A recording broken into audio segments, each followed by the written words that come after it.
말린 행악자 중 하나는 비방하여 이르되 내가 그리스도가 아니냐 너와 우리를 구원하라 하되 하나는 그 사람을 꾸짖어 이르되 내가 동일한 정죄를 받고서도 하나님을 두려워하지 아니하느냐. 우리는 우리가 행한 일에 상당한 보응을 받는 것이니 이에 당연하거니와 이 사람이 행한 것은 옳지 않은 것이 없느니라 하고 이르되 예수여 당신의 나라에 임하실 때에 나를 기억하소서 하니 예수께서 이르시되 내가 진실로 내게 이르노니 오늘 내가 나와 함께 낙원에 있으리라 하시니라. 아멘.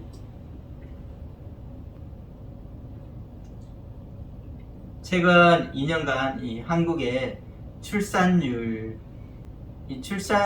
세계 198개국 중에서 최하위를 기록하는 가운데 노령 인구는 점점 늘어가고 있다고 합니다. 그래서 2025년부터 일본처럼 이 초고령화 사회에 들어가게 된다고 합니다. 평균 수명이 늘어나면서 이 가족을 떠나 혼자 거주하는 이 노인분들이 많아지고 있습니다. 친구나 이 가족의 방문이 뜸해지고 또 찾아오는 이가 없이 쓸쓸한 이 고독 속에 지내고 있습니다.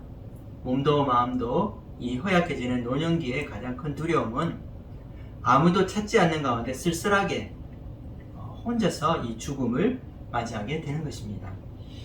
우리 인간은 태어나서 이 살다가 언젠가는 이 죽음을 맞이하게 될 것입니다. 지금까지 이 지구상에 살다가 이 죽어 무덤에 묻힌 사람은 헤아릴 수 없을 정도로 많을 것입니다. 우리 조상들이 묻혀서 흙이 되어버린 이 땅을 밟고 오늘 우리는 살아가고 있습니다. 역사의 길이 남을 위대한 업적을 이룬 유명한 사람도 또 아무도 알지 못하는 평범한 이 삶을 살아온 이름 없는 이런 이들도 모두 땅속에 묻혔습니다. 그리고 나 자신뿐 아니라 우리의 사랑하는 가족과 친구도 모두 결국 죽음을 맞이하게 될 것입니다. 사람들은 이 죽음을 두려워합니다. 한국 사람들은 이 무덤을 부정한 것으로 여기고 자신의 생활 영역에서 될 수 있는 대로 멀리 떨어져 살기를 원합니다. 공동묘지가 가까이 있는 집은 잘 팔리지 않습니다. 사람들이 이렇게 무덤을 무서워하는 그 이유는 이것이 우리의 죽음을 상기시키기 때문입니다. 헨리 나우엔이 쓴 이 죽음 가장 큰 선물이라는 책에 보면 셀리라고 하는 한 여성이 어린 자녀인 린지와 미첼이랑 함께 살고 있습니다. 남편이 심장마비로 갑자기 세상을 떠난 지 5년이 지나갔습니다. 첫째인 린지는 아빠를 조금은 기억하지만 미첼은 너무 어렸기 때문에 아빠를 기억하지 못합니다. 아이들과 함께 이 무덤에 있는 남편을 찾아가고 싶은데 마음에 두려움 때문에 갈 수가 없어서 함께 동행해 줄 수 있는지 도움을 구하기 위해 이 가톨릭 신부인 자신을 찾아온 것입니다. 아빠가 돌아가신 기억을 간직하고 있던 린지는 무섭다면서 무덤에 가지 않겠다고 하고 혼자 남게 되었습니다. 사랑하는 가족이 먼저 세상을 떠났을 때 그를 방문한다는 것은 이 생전의 좋은 추억을 떠올리고 그 사람을 기억하기 위해서입니다. 그러나 우리 마음속 깊은 곳에서는 두려움이 찾아옵니다. 단순히 죽은 사람의 무덤을 찾는 것이지만 언젠가 나도 그 옆에 묻히게 될 것을 생각하기 때문입니다. 이미 고인이 된 사람을 방문한다는 것은 그 사람이 우리의 생활권 안으로 들어오게 되는 것을 의미합니다. 그래서 이 죽음이라는 우리의 마지막 운명을 진실하게 대면하게 해주고 있습니다. 나도 언젠가는 이와 같이 땅에 묻혀서 이 삶을 마치는 날이 오게 된다는 사실을 깨닫게 해주는 것입니다. 우리가 늙어가고 있고 결국 죽게 된다는 것은 모든 사람들에게 공통된 것입니다. 그러나 이 죽음이라는 것은 우리에게 지독하고 무서운 이별을 가져오게 합니다. 죽음이라는 것이 우리에게 이 분리를 가져오는 것입니다. 사랑하는 사람을 남겨두고 홀로 떠나게 되는 것입니다. 산자와 죽은 자로 영원히 나눠지게 되는 것입니다. 또한 죽음은 내가 이 세상에서 이룬 모든 것을 허무하게 만듭니다. 내가 인생의 전성기에 이루어놓은 성공과 업적이 모두 이 죽음이라는 것 앞에 물거품처럼 사라지게 되는 것입니다. 내가 살아생전 누렸던 인기와 명예, 또 부와 권력, 나의 자랑과 업적이 모두 내 손을 떠나게 됩니다. 우리는 빈손으로 태어나서 빈손으로 돌아가게 되는 것입니다. 세계를 정복한 위대한 알렉산더 대왕은 죽기 전 자신이 들어갈 관 옆에 구멍을 뚫어달라는 유언을 남겼다고 합니다. 멀쩡한 관에 왜 구멍을 뚫었을까요? 구멍을 뚫어 손을 보여주므로 장례식에 참석한 모든 사람들이 그 유명하고 위대한 알렉산더도 죽을 때 빈손으로 죽는다는 것을 보여주라는 뜻이었습니다. 죽음 앞에 우리는 한 줌의 재가 되어 버려지고 영원히 사라져 버릴 것이라는 두려움에 사로잡히게 될 것입니다. 우리 인생에서 죽음은 이와 같이 슬프고 괴롭고 또 두렵고 무서운 것이 될 것입니다. 가상칠언 말씀을 통해 우리는 십자가 위에 계신 예수님의 죽음을 바라보고 있습니다. 예수님의 죽으심이 우리에게 무엇을 가르쳐 주고 있는 것일까요? 예수님의 죽음이 이 세상과 인간의 운명을 어떻게 바꾸어 줄 수 있을까요? 오늘 누가복음 23장 39절에서 43절 말씀을 통해서 예수님의 십자가와 이 죽음의 의미를 함께 생각해 보는 시간이 되었으면 좋겠습니다. 오늘 말씀에서 예수님의 십자가 이 양쪽에 두 사람이 함께 못 박혀 신음하고 고통받고 있었습니다. 그리고 이들은 예수님과 함께 십자가에 못 박힌 바로 우리들을 상징하고 있습니다. 왜 사악하고 불손한 이 범죄자가 우리들의 모습이 될까요? 그리고 나는 저 범죄자처럼 죄를 지어 벌을 받은 적이 없습니다. 내가 왜 저 범죄자와 같습니까? 라고 반문하는 사람이 있을 것입니다. 그러나 하나님 보시기에 우리 모두는 저 흉악하고 이 파렴치한 범죄자들과 다를 바가 없습니다. 우리의 죄값을 만약 지불하지 않는다면 이 십자가 형벌보다 더 끔찍한 이 지옥불의 고통이 우리를 기다리고 있기 때문입니다. 오늘 말씀에 나오는 예수님의 이 좌우편에 이 사람이 있는데 이 두 사람의 운명이 갈리게 됩니다. 한 사람은 예수님과 함께 이 파라다이스, 낙원에 들어가게 됩니다. 그리고 또 한 사람은 심판을 받아 영원한 지옥불로 들어가게 되는 것입니다. 예수님의 십자가 앞에 섰을 때 우리의 운명도 이와 같이 둘로 나누어지게 될 것입니다. 그렇다면 무엇이 이들을 이렇게 둘로 나누어 놓았을까요? 그것은 예수님을 어떤 분으로 보느냐에 달려 있는 것입니다. 어떤 사람은 성경에 나오는 예수님을 하나님의 아들에서 인간으로 끌어내리려는 사람들이 있습니다. 이들은 복음서에 나오는 모든 예수님의 이 기적들을 도려내고 예수님을 역사 속의 한 인물로 인간 한 사람으로 보고자 노력합니다. 예수님의 십자가 옆에 한 사람도 예수님을 평범한 인간으로 깎아내리고 자신과 같은 범죄자로 여기고 있었던 것입니다. 그는 예수님의 메시아 되심을 믿지 않았습니다. 오히려 예수님을 비방하고 멸시하고 있었습니다. 우리 함께 39절 말씀을 읽겠습니다. 달린 행악자 중 하나는 비방하여 이르되 내가 그리스도가 아니냐 너와 우리를 구원하라 하되. 오늘 말씀에서 나오는 이 행악자는 예수님을 조롱하며 십자가에서 내려와 자신을 구원해 보라고 말하고 있습니다. 십자가에서 내려와 메시아이심을 증명하라는 것입니다. 이처럼 세상 이 인본주의자들은 예수님을 역사 속에서 살다간 한 인간으로 보고자 합니다. 그러나 반대편에 있는 이 행악자는 예수님에 대한 생각이 달랐습니다. 그는 먼저 자신의 죄를 인정하고 있습니다. 자신이 당하고 있는 이 고통이 자신의 죄 때문인 것을 알고 하나님을 두려워하는 사람이었습니다. 우리가 구원을 받는 이 첫걸음으로 제일 먼저 이 자신이 죄인임을 깨달아야 하는 것입니다. 죄를 깨닫고 회개하는 길에 설 때에 우리는 구원에 한 발짝 더 가까이 나아가게 될 것입니다. 그런 십자가 고통 앞에서 불평하거나 아무에게도 비난의 화살을 돌리지 않았습니다. 오히려 정직하게 자신의 잘못을 인정하고 있습니다. 또한 그는 예수님은 자기와는 다른 거룩한 분이라고 여기고 있습니다. 예수님이 행한 것 중에 옳지 않은 것은 하나도 없다고 그는 고백하고 있는 것입니다. 우리 함께 40절과 41절을 읽어보겠습니다. 하나는 그 사람을 꾸짖어 이르되 내가 동일한 성죄를 받고서도 하나님을 두려워하지 아니하느냐. 우리는 우리가 행한 일에 상당한 보응을 받는 것이니 이에 당연하거니와 이 사람이 행한 것은 옳지 않은 것이 없느니라 하고, 그는 예수님이 잘못이 없는데도 이렇게 십자가의 이 형벌을 억울하게 받고 있다고 생각하고 있습니다. 이처럼 구원의 길에서 우리는 회개하고 예수님이 누구신지 깨달아야 합니다. 예수님이 바로 의로운 분이시며 죄가 없으신 분이심을 우리는 믿어야 하는 것입니다. 그리고 예수님 앞에 자신의 삶을 내려놓아야 합니다. 마지막으로 예수님께 그는 자신의 삶을 의탁하고 있습니다.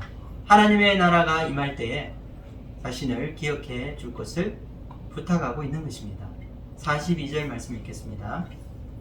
이르되 예수여 당신의 나라에 임하실 때에 나를 기억하소서 하니. 이 사람은 이제 자신의 운명을 예수님께 전적으로 맡기고 있는 것입니다. 그러나 예수님이 하나님의 나라에 임하실 것을 믿고 있었습니다. 그런데 이 하나님의 나라가 바로 예수님의 나라라고 생각하고 있습니다. 그런 당신의 나라라고 말하므로 예수님을 이 하나님의 나라 킹덤 오브 갓의 하나의 주권자로 그리고 왕으로 영접하고 있는 것입니다. 자기와 같이 보잘것없고 한낱 이 범죄자에 불과한 자를 주님의 나라에 들어갈 때에 기억해 달라고 그런 요청하고 있는 것입니다. 예수님께서는 평생 죄만 짓고 살다가 죽기 직전 십자가에서 만난 그를 낙원으로 초대하였습니다. 이처럼 예수님을 누구인지 깨닫는 것에 따라서 우리의 영원한 운명이 달라지게 되는 것입니다. 그런 예수님을 하나님의 아들이요 하나님 나라의 왕으로 오신 메시아로 영접하고 있는 것입니다. 43절 말씀 읽겠습니다. 예수께서 이르시되 내가 진실로 내게 이르노니 오늘 내가 나와 함께 낙원에 있으리라 하시니라. 여기서 이 낙원이라는 것, 이 패러다이스라는 것은 앞에서 행악자가 말한 이 당신의 나라, 즉 하나님의 나라와는 엄밀하게 말해서 다른 곳입니다. 물론 우리는 이 낙원이 하나님의 나라 곧 천국이라고 말할 수도 있습니다. 그러나 여기서 사용된 단어는 하나님의 나라와 구별해서 사용하였습니다. 파라다이스라고 쓴 것입니다. 그 이유는 바로 이 부활과 연관이 있습니다. 예수님은 십자가에 죽으시고 3일 만에 부활하셔서 하늘로 승천하셨습니다. 잠자는 자들의 첫 열매가 되신 것입니다. 그러나 예수님 이후에 부활의 열매는 한 사람도 아직 맺히지 않았습니다. 아무도 이 부활한 사람이 없는 것입니다. 즉 모든 사람들이 부활할 때가 아직 오지 않은 것입니다. 이 세상의 역사가 커튼을 내리고 끝날 때가 올 것입니다. 마지막 최후의 심판으로 이 새 하늘과 이 새 땅이 임하는 때가 도래할 때에 죽었던 모든 사람들이 새로운 몸을 입고 부활하게 될 것입니다. 그래서 파라다이스, 즉 낙원이라는 것은 예수님을 믿고 구원받은 우리 영혼이 이 부활의 새로운 몸을 입어 영원한 하나님 나라에 들어가기 전에 잠시 머무르게 되는 곳이라 할 수 있습니다. 예수님은 하나님 나라에 들어갈 대기실이 될 이 낙원에 함께 있게 될 것을 약속하셨습니다. 행악자를 향한 예수님의 선언은 너무나 파격적인 것이었습니다. 그는 세상 법정에서 심판을 받은 잔악하고 흉악한 범죄자였습니다. 예수님의 아름다운 인격, 평생 하나님의 말씀에 따라 살아오시며 죽기까지 순종하신 거룩하신 주님의 삶과는 비교가 되지 않습니다. 그런데 예수님께서는 그를 자신과 동일하게 여기시고 함께 낙원에 있을 것이라고 선언하고 계신 것입니다. 이것은 한 영혼의 영원한 운명을 가르는 이 심판자의 선언입니다. 창조주 하나님의 최후 판결인 것입니다. 세상 법정에서는 비록 사형을 선고받았지만 예수님의 한마디로 하나님 앞에서 그는 무죄 선고를 받은 것입니다. 평생 악한 일만 골라 일삼으며 사회에 무리를 일으키고 또 사람들에게 큰 피해와 고통을 안겨다 준 그가 예수님과의 이 만남으로 구원을 얻은 것입니다. 그는 자신의 잘못과 죄로 인해 지금 이 참혹한 십자가 형벌을 받고 있습니다. 그러나 그의 마지막은 낙원, 파라다이스였습니다. 여기서 우리는 두 가지로 큰 충격을 받고 있습니다. 하나는 주님의 이 한량없는 이 자비하심입니다. 주님의 자비와 긍휼은 한계가 없습니다. 주님의 사랑을 신뢰하고 또 자신의 삶의 마지막을 전적으로 맡기는 사람에게 하나님의 은혜가 선포되어지는 것입니다.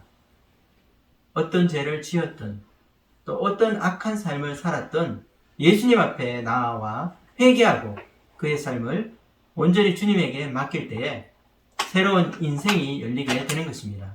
영원한 생명을 얻게 되는 것입니다. 자격 없는 자에게 값없이 영생의 삶이 선물로 주어지게 될 것입니다. 용서받을 수 없는 한 행악자가, 이 범죄자가 주님의 은혜로 구원받은 이 모습을 보며 우리는 이런 의구심을 품을 수 있습니다. 어떻게 이렇게 쉽고 간단하게 영원한 이 천국의 문이 열릴 수 있는가 하는 것입니다. 죄값을 조금이라도 치루어야 하지 않을까요? 세상에서 죄지은 무게에 따라 좀 더 어렵게 구원받아야 하는 것이 아닌가 생각할 수 있습니다. 그러나 하나님의 은혜는 우리가 생각하는 그 이성을 초월하는 것입니다. 하나님의 은혜는 이 한계가 없습니다. 우리는 지금까지 우리의 사고와 우리의 이성으로 판단하였지만 우리가 만나게 되는 하나님은 은혜가 한이 없으신 분이십니다. 이와 같이 파격적이고 제한이 없으며 우리 생각과 이 가치를 뛰어넘는 하나님의 은혜에 우리는 충격을 받을 수 있습니다. 그러나 하나님의 무한하신 자비하신 뿐 아니라 우리를 놀라게 하는 또 다른 것이 있습니다. 우리가 구원받은 것도 이 행악자와 별반 다름이 없다는 사실이 우리를 또 한 번 충격받게 하는 것입니다. 우리가 구원받은 것이 우리의 행한 의로운 행위나 평생 쌓아놓은 이 선행 때문이라면 우리는 이 행악자와 나는 다르다고 큰 소리 칠 수 있을지 모릅니다. 그러나 성경은 누구도 하나님 앞에서 자랑할 수 없다고 말씀하고 있습니다. 우리가 구원받은 것이 우리의 의나 우리의 공로 때문이 아니기 때문입니다. 우리 함께 에베소서 2장 8절에서 9절을 읽겠습니다. 너희는 그 은혜에 의하여 믿음으로 말미암아 구원을 받았으니 이것은 너희에게서 난 것이 아니요 하나님의 선물이라. 행위에서 난 것이 아니니 이는 누구든지 자랑하지 못하게 함이라. 바로 우리가 한 선한 행위, 우리 의로운 행위가 아니기 때문에 누구든지 자랑할 수 없다고 에베소서 말씀을 통해서 사도 바울은 우리에게 말하고 있습니다. 우리 모두 이 행악자와 마찬가지로 구원받을 수 없는 그런 자들입니다. 1만 달란트의 빚을 진 자로 평생 갚을 수 없는 심판받아 마땅한 죄인인 것을 우리는 깨달아야 할 것입니다. 예수님의 죽으심은 우리에게 중요한 의미가 있습니다. 십자가의 의미는 하나님의 놀라운 은혜와 사랑을 우리에게 가르쳐 주고 있습니다. 예수님의 십자가의 죽으심이 바로 우리를 위한 대속의 죽음이기 때문입니다. 우리의 십자가를 예수님께서 대신 지신 것입니다. 저 여러분을 위해 예수님께서 십자가를 지시고 우리의 모든 죄값을 치루어 주신 우리의 주님을 높이고 찬양하길 원합니다. 십자가 위에서 죽어가는 한 생명을 구원하시고 그에게 낙원을 선포하신 예수님의 소망이 있습니다. 죄 많은 세상에서 방황하고 있는 한 영혼을 건지시고 이 구원하기 원하시며 그에게 천국의 기쁨을 주시기 원하시는 하나님의 소망이 있는 것입니다. 상처받아 깨어지고 상한 마음을 안고 살아가야 하는 존재들입니다. 슬픔과 고통으로 채워진 한많은 인생을 살아갈 수밖에 없는 우리들입니다. 이런 우리를 찾아오셔서 당신의 이 크신 품에 안아주시고 지난날의 모든 가오와 잘못을 용서해 주십니다. 주님 안에 우리의 영혼이 안식하게 하십니다. 또한 영원한 하나님 나라를 선물로 주시는 주님은 우리의 구원자가 되시는 것입니다. 잃어버린 양을 찾도록 찾으시는 사랑의 목자이시며 우리를 위해 대신 자신의 목숨을 내어주신 선한 목자이십니다. 예수님은 우리 한 사람을 기억하시고 그 치욕스럽고 고통스러운 십자가의 고난을 온몸으로 감당하신 은혜의 주님이십니다. 어떤 죄인이라도 주님께서는 용서하시고 구원하실 수 있습니다. 여러분 믿으십니까? 세상 법정에서 사형을 선고받은 사람일지라도 주님께서는 그를 살리시고 영원한 하나님 나라로 인도하실 수 있습니다. 십자가의 사랑은 이 세상의 어떤 흉악한 죄인이라도 구원할 수 있는 능력이 있습니다. 또한 십자가는 내가 바로 예수님 옆에 못 박힌 그 흉악한 죄인인 것을 깨닫게 해 주십니다. 십자가의 죽으심이 바로 죄인인 나를 사랑하시고 나를 구원하시기 위해 고난당하신 하나님의 사랑이심을 깨닫게 하는 것입니다. 우리가 이 세상을 마치고 마지막 숨을 거둘 때에 주님께서는 우리를 파라다이스, 낙원으로 인도하여 주실 것입니다. 이번 한 주간은 우리가 십자가의 의미를 묵상하며 보낼 수 있기를 기도합니다. 버림받고 심판받아 마땅한 죄인 된 나를 구원하시고 영원한 하나님의 나라를 허락해 주시는 한없는 주님의 사랑에 이 주님의 사랑과 은혜가 우리 마음에 흘러 넘치기를 기도합니다. 한 주간도 이 십자가의 은혜를 깨닫고 무한하신 하나님의 사랑에 감격하며 감사와 찬양을 주님께 돌려드리는 저와 여러분이 되기를 주님의 이름으로 축원드립니다. 예수님의 옆에 함께 못 박혀 죽어가던 행악자의 구원을 보면서 우리는 구원받는 과정이 어떠한지 생각해 볼 수 있었습니다. 먼저 우리가 죄인됨을 깨닫고 우리는 회개해야 할 것입니다. 또한 우리의 삶을 주님 앞에 내려놓고 주님께 의탁하는 것입니다. 이렇게 우리의 구원은 주님이 누구신지 알고 또 주님께 우리의 인생을 맡길 때 얻게 되는 은혜라고 할 수 있습니다. 오늘 말씀과 같이 극적으로 죽기 전에 구원받는 사람들이 있습니다. 말기 암 판정을 받고 이 키모테라피를 받으며 암 투병을 하다가 예수님을 만나 죽기 전에 세례를 받는 사람들이 있습니다. 짧은 시간이지만 인생의 마지막을 주님 주시는 이 구원의 은혜를 체험하고 마음에 감격과 뜨거운 감사의 눈물을 흘리며 눈을 감는 분들이 있습니다. 그러나 대부분 우리는 이 세상에 살면서 하나님이 인도하시는 이 성화의 과정을 거치면서 조금씩 변화받으며 구원을 완성하게 될 것입니다. 신앙과 세상 사이를 갈등하는 많은 크리스찬들이 있습니다. 살아있을 동안 이 세상 쾌락과 세상 즐거움을 누리다가 죽기 직전에 회개하고 우리가 천국 갈 수 있다면 좋겠다고 생각하는 사람들이 있습니다. 세상의 미련이 남아 한쪽 마음으로 여전히 세상을 기웃거립니다. 또한 다른 한편으로는 구원을 잃게 될까봐 이 노심초사 불안해하는 이중적인 우리의 마음이 있습니다. 마음 한편으로는 이 행악자의 구원이 부럽게 느껴질 수 있습니다. 그러나 이 행악자 입장에서는 예수 믿고 새로운 인생을 살 수 있는 이 땅에 남아있는 우리를 부러워할지도 모르는 일입니다. 말로 표현할 수 없이 지극히 큰 은총을 입었지만 자기를 구원해 주신 예수님을 위해 이 살아드릴 시간이 없는 것입니다. 변화받고 새 사람이 되어서 예수님 안에 새 생명으로 살며 누리게 될 기쁨과 소망을 맛보지 못하고 죽어야 하기 때문입니다. 우리의 성화의 삶에도 두 가지 은혜를 누리게 될 것입니다.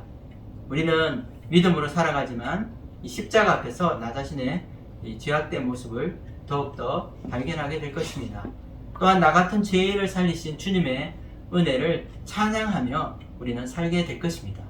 크리스찬의 현실은 죄와 싸우며 우리의 본성과 몸부림치는 투쟁이 될 것입니다. 신앙과 현실 사이에 이 간격을 좁히기 위해 몸부림치는 영적인 전쟁을 우리는 치르게 될 것입니다. 그러나 이 세상 삶이 파라다이스, 낙원으로 변화되는 은혜를 체험하게 될 것입니다. 행악자는 십자가 위에서 죽어서 파라다이스, 낙원으로 인도되었지만 우리는 살아서 삶의 현실 가운데서 낙원으로 인도되며 이 하나님 주신 은혜를 누리게 될 것입니다. 따뜻한 이 햇살처럼 주님을 잠잠히 묵상할 때 내 마음에 이 흘러들어오는 기쁨이 있습니다. 현실은 그리 호락호락하지 않고 또 차갑고 힘들게 느껴지지만 이 주님으로부터 이 공급되는 이 잔잔한 은혜가 있을 것입니다. 의에 줄이고 목말라 하며 하나님께 대한 갈급함으로 주님을 바라볼 때에 우리에게 부어주시는 놀라운 위로와 행복이 있습니다. 한 주간 은혜에 대한 갈망으로 보좌 앞에 나갈 때 하나님께서 우리 마음에 이 성령의 생수와 같은 이 담비와 같이 은혜를 부어주시기를 기도합니다. 예수님 안에서 우리가 누릴 파라다이스는 바로 현실에서 예수님과 함께하는 영생의 삶이 될 것입니다. 저와 여러분이 주님 안에서 영혼의 갈증을 적셔줄 이 생명수를 마시고 예수님과 동행하는 영생의 기쁨을 누릴 수 있기를 기도합니다. 앞에서 우리가 살펴본 이 셀리 가족은 먼저 세상을 떠난 남편과 아빠를 만나기 위해 무덤에 방문하였습니다. 나중에는 그들이 이 피크닉도 하면서 조금씩 자연스러워지고 또 그 마음의 두려움도 사라지게 되었습니다. 지난번에 오지 못했던 린지도 함께 와서 맛있는 런치를 먹고 또 아빠와 잠시라도 함께 할 수 있는 시간을 즐기게 되었습니다. 우리 인생의 이 죽음이라는 것보다 더 두렵고 무서운 것은 없습니다. 예수님 십자가에 죽으신 것은 이와 같이 두려움과 죽음에 대한 공포로 가득한 우리를 구원하시기 위해서입니다. 죽음으로 모든 것이 끝이 아니라 죽음 이후에 예수님과 함께하는 파라다이스, 이 낙원이 있음을 우리에게 보여주시는 것입니다. 우리 함께 현대인의 성경으로 번역된 히브리서 2장 15절 말씀 읽겠습니다. 일생 동안 죽음의 공포에서 종살이하는 모든 사람들을 해방시키기 위한 것입니다. 예수님은 자신이 하나님의 저주가 되어서 우리를 위해 십자가에 죽으심으로 죽음에서 우리를 해방시켜 주셨습니다. 부활의 주님 앞에는 더 이상 죽음이 이 공포의 대상이 아니라 우리가 더 높은 이상, 이 하늘로 나아가는 새로운 세상을 여는 관문이 될 것입니다. 하늘의 미랄이 땅에 떨어져 죽을 때 그 안에서 새로운 생명이 탄생하게 되듯이 우리의 죽음도 미래의 우리의 희망과 이 생명으로 다시 싹트고 이 부활이라는 열매를 맺게 될 것입니다. 우리가 잘 아는 19세기 러시아 문학을 대표하는 세계적인 문호이자 이 사상가인 이 톨스토이는 죽음의 체험이 그 인생에서 참으로 많은 사람이었다고 합니다. 아주 어린 나이인 이 3살 때에 어머니가 세상을 떠나셨습니다. 그리고 10살 때는 아버지가 돌아가셨다고 합니다. 그리고 너무나 좋아하고 또 친했던 그의 형 니콜라이도 그가 35세 때 세상을 떠나게 되었다고 합니다. 그리고 그 자신도 53세 때 마차에 치여서 거의 죽을 뻔한 그런 이 사경을 헤매는 죽음 직전까지 가는 경험을 하게 되었다고 합니다. 그래서 그는 평생 이 죽음에 대해서 고민하게 되었습니다. 그가 삶을 사랑하면 할수록 죽음은 그에게 이해할 수 없는 모순 덩어리였습니다. 안정되고 행복하다고 느끼는 순간에 엄습하는 이 죽음의 공포가 있었던 것입니다. 이렇게 죽음은 그에게서 가장 소중한 것들을 빼앗아가는 괴물과 같은 존재였습니다. 사랑하는 가족들을 한순간에 앗아가고 자신에게 슬픔과 그리움만 가져다 준 죽음에 대해서 그는 화가 나게 되었습니다. 이렇게 살만나고 행복하기만 한 이 세상에 왜 죽음이라는 것이 있는지 그는 이해할 수 없었습니다. 그가 평생 죽음에 대해 몰두하다가 인생의 말년에 발견한 죽음에 대한 해답이 있었습니다. 제가 읽어보도록 하겠습니다. 죽음을 기억하라. 오늘 밤까지 살라. 그리고 동시에 영원히 살라. 톨스토이가 한 유명한 말입니다. 그의 말은 역설적이었습니다. 우리가 늘 죽음을 기억하는 삶을 산다면 죽음을 극복할 수 있을 것이다 라고 말하고 있는 것입니다. 죽음을 배척하고 멀리하는 것이 아니라 오히려 가까이 하고 그것을 기억해 준다면 이 현재라는 이 시간이 놀라울 만큼 풍요로워질 것이라고 그는 말하고 있습니다. 내가 숨을 쉬고 살아가고 있는 이 현재 삶이 소중한 선물이라는 기쁨을 발견하게 되기 때문입니다. 그래서 그는 오늘 밤까지 살라, 동시에 영원히 살라 라고 말하고 있습니다. 여러분이 오늘 밤에 잠자리에 들 것입니다. 그렇지만 이 오늘 밤이 마지막 밤일 수도 있습니다. 창조주 하나님께서 여러분의 영혼을 데려가실지도 모른다는 이 사실을 잊지 말고 매일 기억하라는 말입니다. 그렇게 함으로 지금 나를 피곤하고 힘들게 하는 이 세상의 삶이 전부가 아니라 내가 알지 못하는 새로운 미지의 이 삶이 우리를 기다리고 있다는 것을 깨닫게 되는 것입니다. 유한하고 이 제한된 지금 현재의 삶이 이 죽음을 통해 영원한 이 내세의 삶으로 연결되고 있습니다. 이처럼 예수님께서 십자가에서 이루신 일은 우리를 낙원으로 초대하는 길을 만드신 것입니다. 이제 더 이상 죽음이 우리를 가두어 놓을 수 없습니다. 두려움과 공포 속에서 무서워하며 죽음 앞에 절망하는 인생이 아니라 죽음을 통해서 더 나은 세계로 나아가는 통로가 되게 하신 것입니다. 우리를 이 세상보다 더 좋은 이 영원한 내세로 인도하는 이 죽음이라는 새로운 문이 열리게 된 것입니다. 여러분은 오늘 말씀인 예수님의 십자가를 통해서 무슨 생각을 하셨습니까? 그리고 여러분은 무엇을 배우셨습니까? 예수님의 죽음이 이 세상과 우리의 운명을 어떻게 바꿀 수 있을까요? 예수님의 죽음이 우리가 현재 우리가 고민하는 문제에 해답이 될 수 있을까요? 예수님의 죽음이 우리 인간의 가장 큰 불행인 죽음과 삶과 죽음의 문제를 해결할 수 있을까요? 예수님과 동행하는 삶을 통해 우리는 현실에서 파라다이스, 낙원을 발견하게 될 것입니다. 예수님 안에서 우리가 누릴 파라다이스는 바로 현실에서 예수님과 함께하는 영생의 삶이 될 것입니다. 크리스찬의 삶은 이미 영생의 삶을 시작한 인생입니다. 거듭나서 새 생명을 누리며 주님과 동행하는 놀라운 축복의 삶입니다. 예수님과 함께 십자가에 못 박힌 두 행악자에게서 예수님을 어떤 분으로 받아들이냐에 따라 우리의 영원한 운명이 결정되는 것을 배웠습니다. 아무리 흉악한 죄인이라도 예수님의 십자가는 우리에게 구원을 주시는 하나님의 능력이 되어 주실 것입니다.